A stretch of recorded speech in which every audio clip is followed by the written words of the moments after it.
السلام علیکم۔ آج ہم جانیں گے قل هو اللہ احد کا مطلب کیا ہوتا ہے قرآن ترجمہ سے۔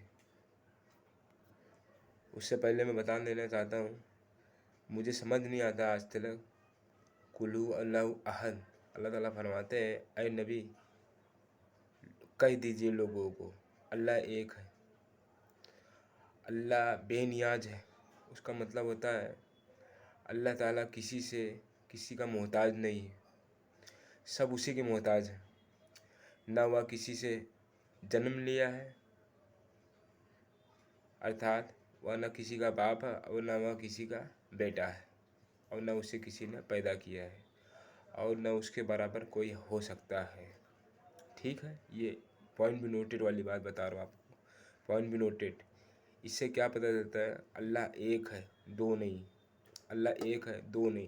لیکن آج میں بڑے دعوے کے ساتھ کہہ سکتا ہوں کہ کچھ جاہل لوگ ہیں، نام نہیں لوں گا، ہمارے مسلمان بھائیوں میں سے کتنے جاہل آ چکے جو کہ قرآن کو نہیں پڑھتے ترجمے کے ساتھ میں۔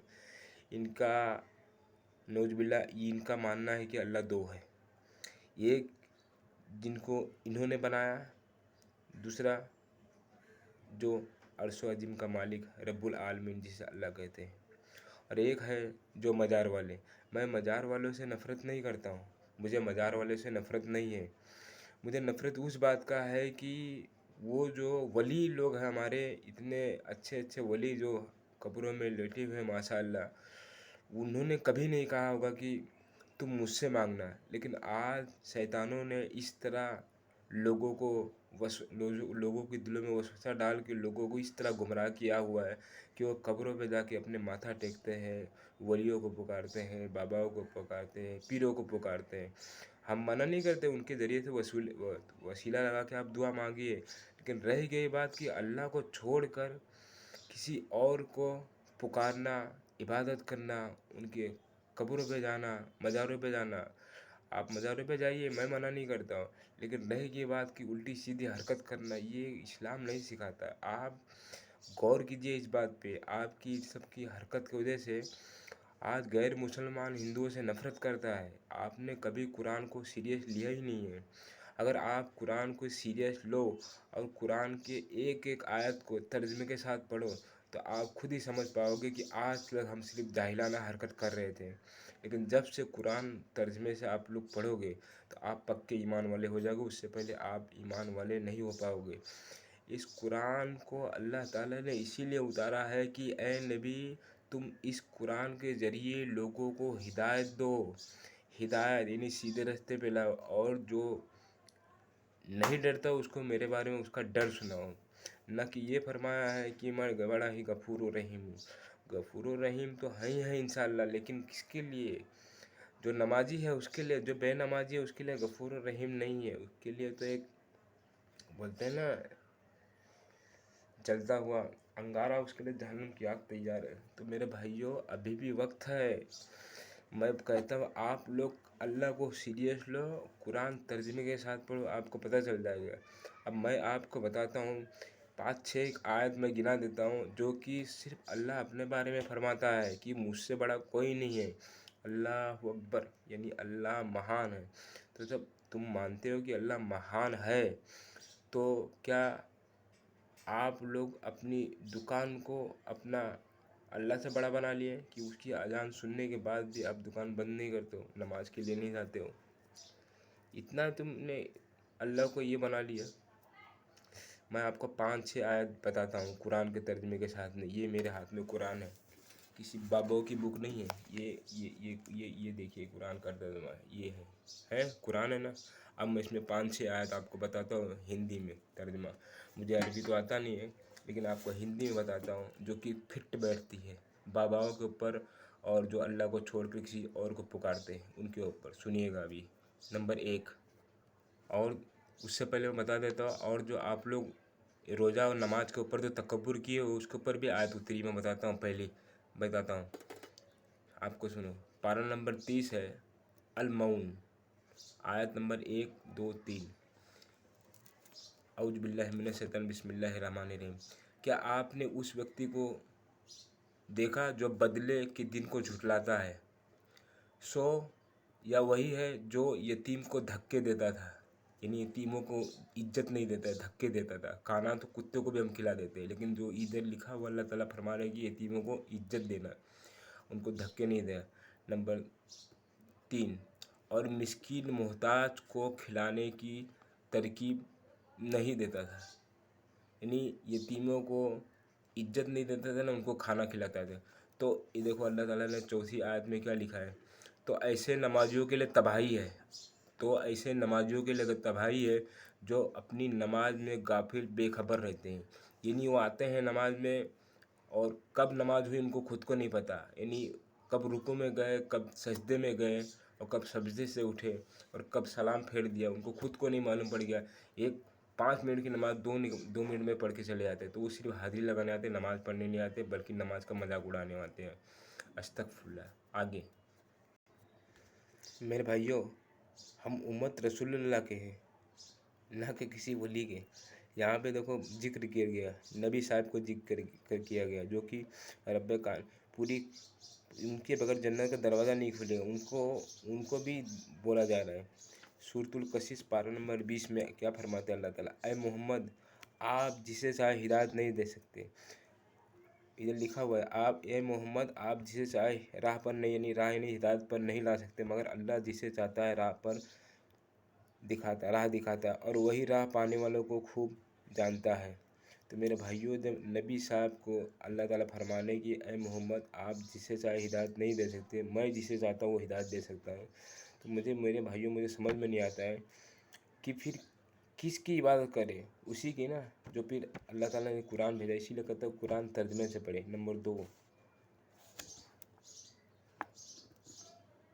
सूरतुल निसा पारा नंबर 5 आयत नंबर है 59।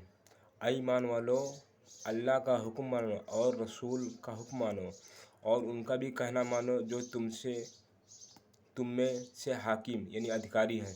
फिर अगर किसी मामले में तुम्हारे बीच झगड़ा हो जाए तो उसे तुम अल्लाह और उसके रसूल की ओर लौटाओ, अर्थात ले जाओ, अगर तुम अल्लाह और आखिरत पर ईमान रखते हो, और यही बेहतर है और अंजाम भी अच्छा है। 58 में क्या लिया अल्लाह ताला लिख दिए, अल्लाह तुम्हें हुक्म देता है कि अमानतों को उनके हकदारों तक पहुंचा दिया करो, और जब लोगों के बीच फैसला करो तो अदद यानी न्याय के साथ फैसला किया करो। अल्लाह तुम्हें कितनी अच्छी नसीहत करता है, बेशक अल्लाह सब कुछ सुनता देखता जानता है। इससे साबित होता है मेरे भाइयों, कुरान तर्जुमे के साथ पढ़ो और सब्र करो, सब्र रखो, न्याय करो, किसी पे जुल्म मत करो, अत्याचार मत करो, झूठ मत बोलो, गैर मुसलमानों को तकलीफ़ न दो। गैर मुसलमान को तकलीफ़ देना हदीस उतरी है, उसके ऊपर हदीस में आता है, आप रसूलुल्लाह सल्लल्लाहु अलैहि वसल्लम फरमाते हैं कि जिसने गैर मुसलमानों को तकलीफ़ दिया उसने मुझे तकलीफ़ दी। तो मेरे भाइयों, जिस दिन तुम इस कुरान को तर्जुमे के साथ पढ़ोगे, आपके अंदर सब्र आएगा, किसी के खिलाफ गीबत नहीं आएगा, चुगली आएगा। जब तक आप कुरान को सीरियस नहीं लोगे, कुरान को तर्जुमे के साथ नहीं पढ़ोगे, तब तक आप पक्के ईमान वाले तो कभी नहीं बन पाओगे, ये मेरा वादा है। इसीलिए अल्लाह ताला फरमाता है ना कि मेरी कुरान मेरी वो लटकती हुई डोर है जिसका एक सिरा मेरे हाथ में है, दूसरा सिरा तुम्हारे हाथ में है। तुम इसको मजबूती से पकड़ लो और फ़िरका वारियों से दूर रहो, फ़िरकों में मत बटो। ये सुन्नी, देवबंद, शिया, बरेलवी जितने फ़िरके हैं ये तुमको सीधा जहन्नम में लेके जाएंगे, ये आपको कभी जन्नत में नहीं डाल सके। इसलिए फ़िरकों से दूर, फ़िरकों को तलाक दे दो। 5 तकबीरें पढ़ के 5-7 तकबीरें पढ़ के फ़िरकों को तलाक दे दो। मैंने 5-7 तकबीर पढ़ के फ़िरकों को तलाक दे दिया। मैं फ़िरका परस्त नहीं बनना था, मुझे फ़िरकों में नहीं पढ़ना है। मुझे सिर्फ़ और सिर्फ एक अल्लाह को मानना और एक मुस्लिम बनना है, जिससे हमारे बाप दादा इब्राहिम अलैहिस्सलाम मुस्लिम थे, हमारे नबी मुस्लिम थे, हमारे जितने रसूल नबी थे सब मुसलमान थे, तो हम भी मुसलमान ही बनेंगे ना। हमको क्या मतलब सुन्नी, देवबंद, शिया, बरेलवी क्या होता है। आज मुझे बड़ा अफसोस होता है कि किसी गैर मुसलमान भाइयों से पूछो, भाई वो टोपी वाले लोग खड़े हैं कौन है, तो बड़ा प्यारा जवाब देता है वो सब मुसलमान हैं। और वही चीज़ अगर मैं किसी मुसलमान भाई से पूछूं कि मेरे भाई वो जो खड़े हैं उन लोग कौन है, तो ये अपना नाम बता देगा कि वो जितने खड़े हैं वो सुन्नी है, तो वो वहाबी है, तो वो देवबंद है, तो मेरे भाई तू नाम बदली कर रहा है, सबका नाम रख दे रहा है, सीधा बोलो कि वो सब मुसलमान है। तो आज गैर मुसलमान को तो पता है कि वो मुसलमान है, लेकिन आज मुसलमान भाइयों को नहीं पता है कि वो मुसलमान है, वो सीधा नाम लेके कहता है वो सुन्नी है। तो मेरे भाइयों, मेरे हाथ जोड़ के विनती है आप लोग से, आप लोग कुरान को तर्जमे के साथ पढ़िए और एकता मुस्लिम होकर जिए और एक अल्लाह को मान के चले। वली और रसूल ये संदेह वाहस है, यानी ये पैगाम अल्लाह को पहुँचाते कि तुम अल्लाह की इबादत करो, न कि अपनी इबादत करवाते। भाइयों, शेख अब्दुल कादिर जिलानी ने कभी नहीं कहा कि मेरे कब्र पे आ जाना, ख्वाजा गरीब नवाज ने कभी नहीं कहा कि मेरे कब्र पे आ जाना। उनकी किताब तो पढ़िए, वो एक वली थे, एक अच्छे इंसान थे, उनके अंदर मौजूदा था। तो वो अपनी करामत अल्लाह के इज़्ज़त से दिखाते थे, ना कि अपनी मर्ज़ी से दिखाते थे।